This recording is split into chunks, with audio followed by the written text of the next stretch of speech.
Good morning friends, welcome to the prelims booster session. आज का पहला टॉपिक है इंटरनेशनल सिविल एविएशन अथॉरिटी।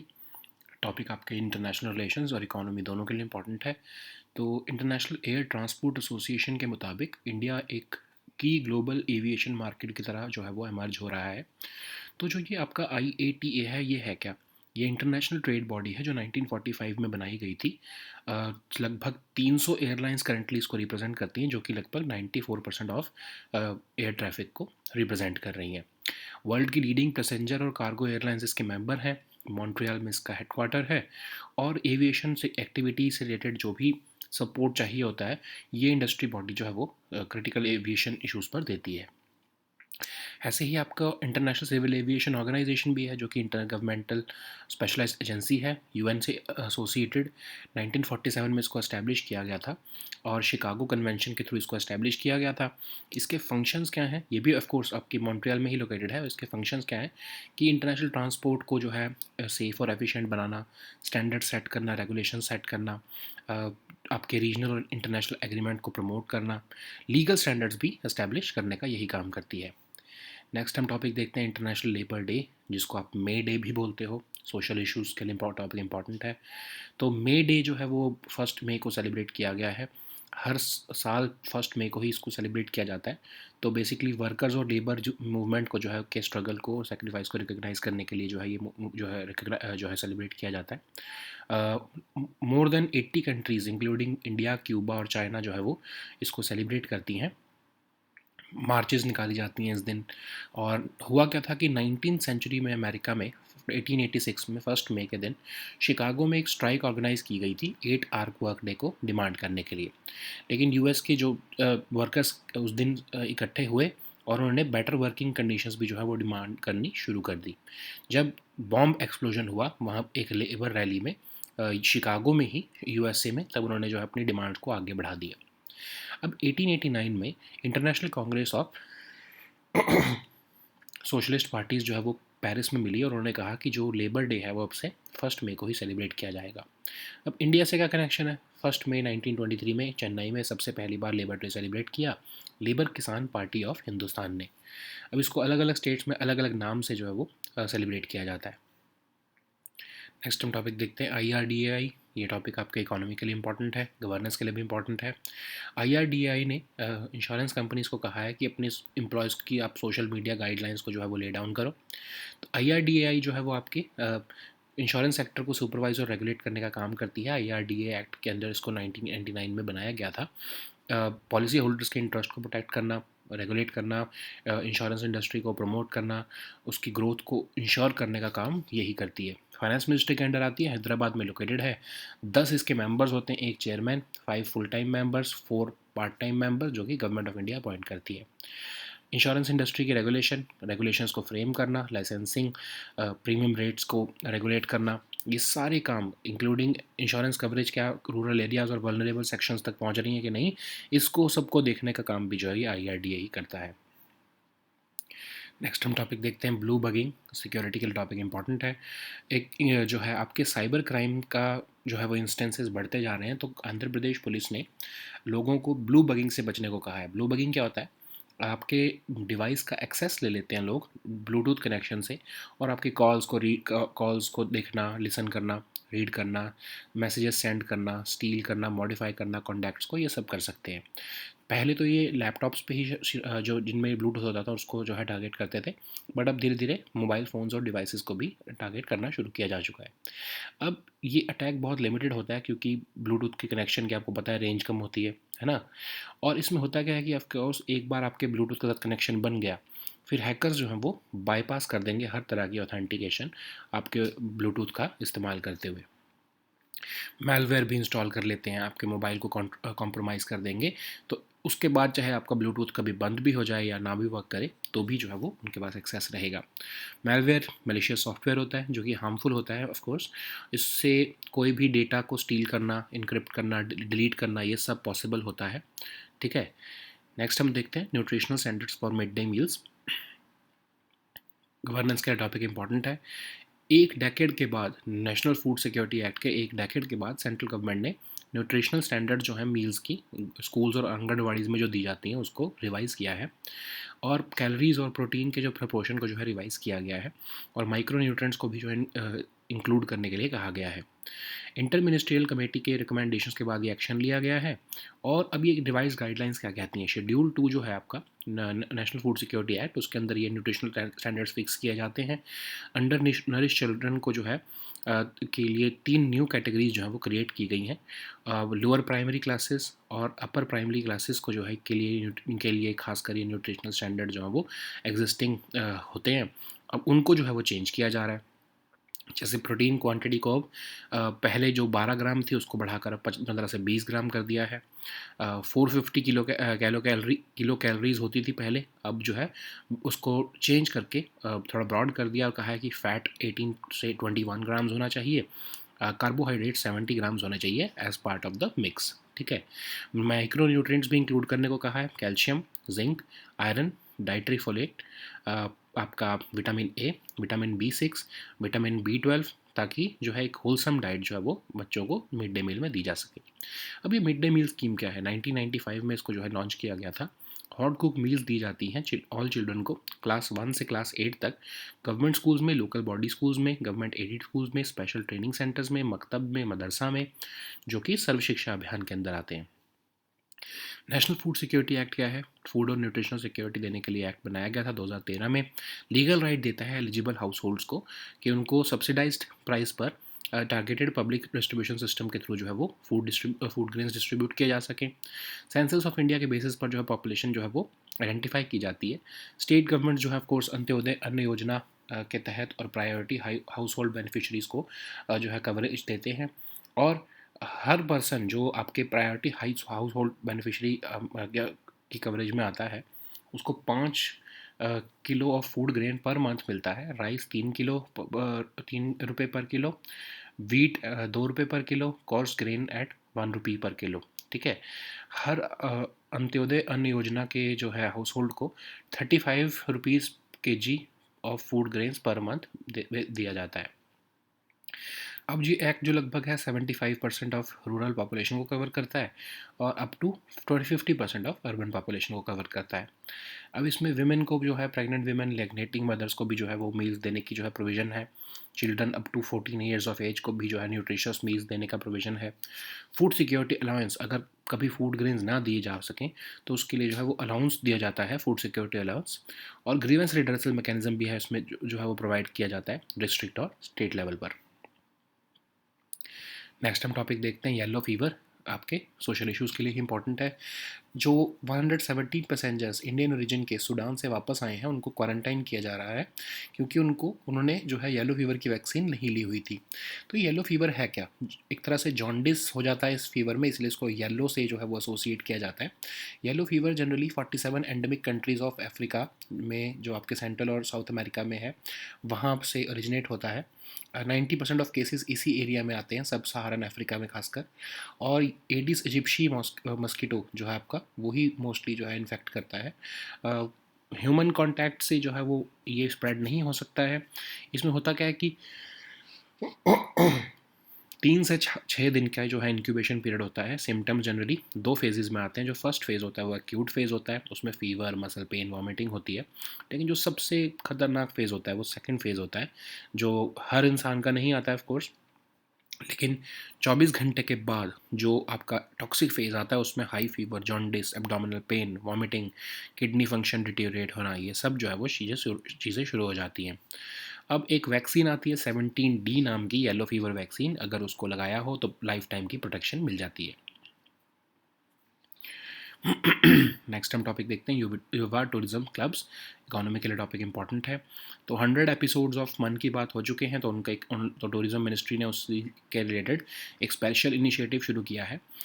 तो ऑफ कोर्स उसमें वो आपके युवा टूरिज्म क्लब्स को बढ़ावा देंगे। ठीक है, तो 30,000 युवा टूरिज्म क्लब्स जो हैं वो अभी तक जो है वो कॉन्स्टिट्यूट किए जा चुके हैं, और young ambassadors of Indian tourism जो है वो एक तरह से हम नर्चर कर रहे हैं।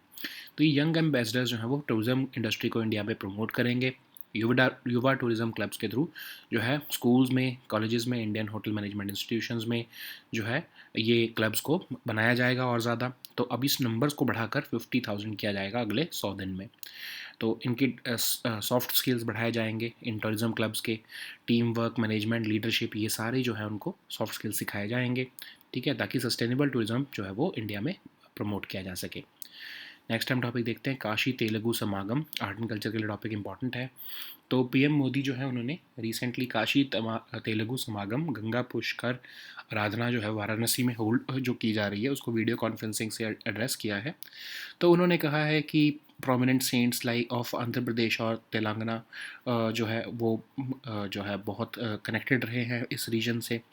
पीएम मोदी ने जो है तैलांग स्वामी जो कि विजयंगरम में पैदा हुए थे, उनको भी जो है शिवा ऑफ काशी का नाम दिया गया था स्वामी रामकृष्ण परमहंस द्वारा, उनको भी मेंशन किया है।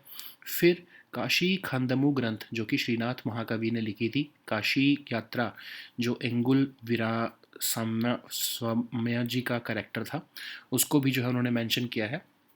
काशी मैजिली काथलू ये भी उन्होंने जो है मेंशन किया है। अब बेसिकली काशी और तेलुगु के पीपल के बीच में जो है एक भारत श्रेष्ठ भारत का जो है जो एक रिलेशन है वो अभी रिसेंट नहीं है बल्कि सेंचुरीज ओल्ड है। ये 12 डे लॉन्ग काशी तेलुगु समागम जो है वो वाराणसी में शुरू हो चुका है 22 अप्रैल से। हर 12 साल में इसको सेलिब्रेट किया जाता है, ठीक है। So now let us see all these topics in English. So the first topic is International Civil Aviation Authority. This topic is important for your economy and international relations both. So India is fast emerging as a key global aviation market as per the International Air Transport Association. So this association, IATA, is an international trade body which was founded in 1945 by a group of airlines, and currently it represents about 300 airlines which comprise of almost 94% of international scheduled air traffic.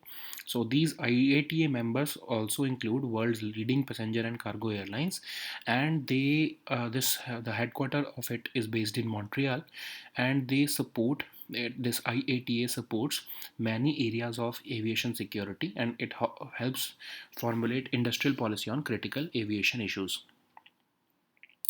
So then what is International Civil Aviation Organization? So don't confuse it with IATA. So this is an intergovernmental specialized agency associated with United Nations. It was established in 1947 by the Chicago Convention, and its headquarters is located in Montreal.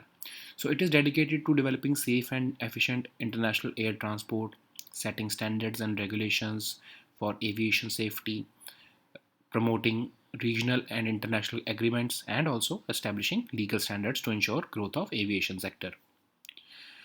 So the next topic is International Labor Day, or you can also call it May Day, as other people call it. So this topic is important for our social issues. Recently, May Day was observed on 1st of May, and it is celebrated every year on 1st of May to commemorate the struggles and sacrifices of workers and laborers movement. So it is celebrated in more than 80 countries, including, of course, India. And on this very day, this working class people hold marches on this day.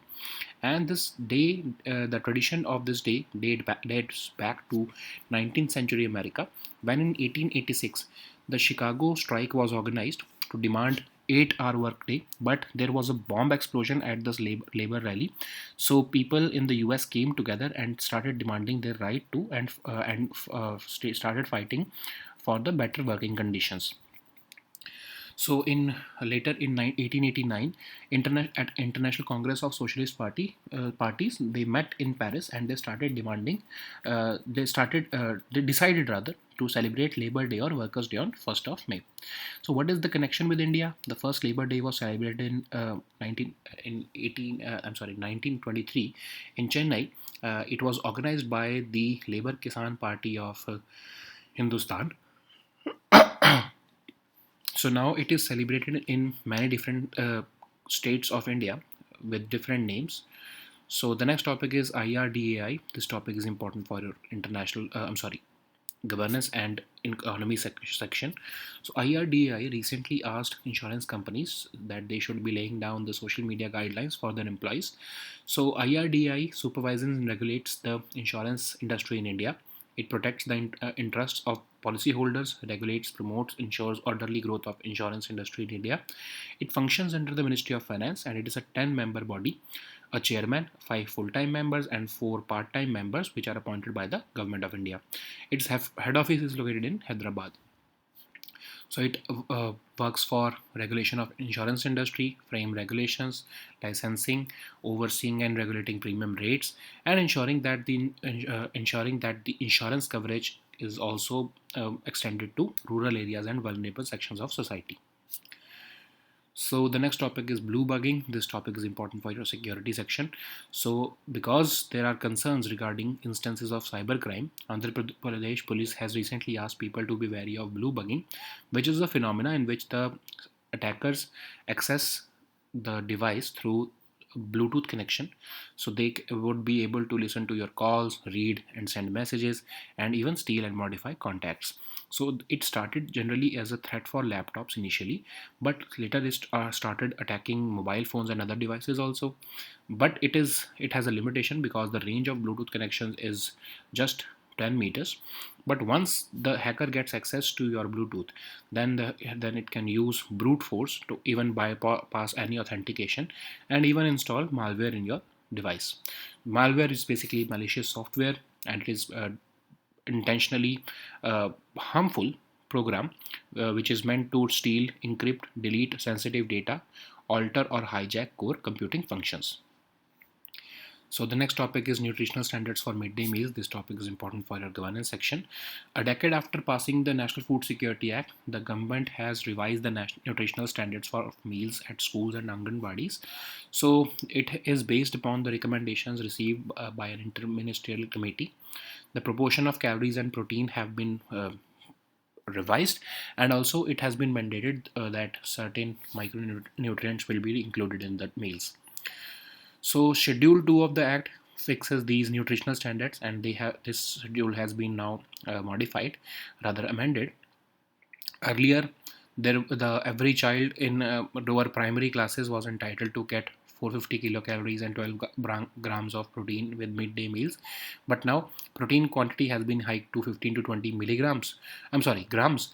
Fat 18 to 21 grams, carbohydrates 70 grams, but also micronutrients have been included: calcium, zinc, iron, vitamin A, B6, B12. So what is midday meal scheme? It was launched in 1995.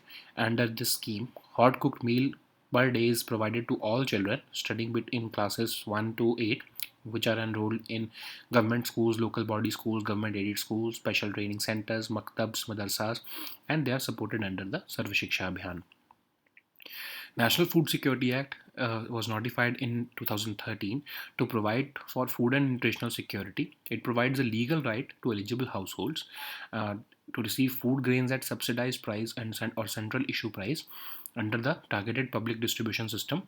So the percentage of population which will be eligible is calculated on the basis of Census of India. So there are two segments. State governments are tasked with identifying Antyodaya Yojana beneficiaries and priority household beneficiaries.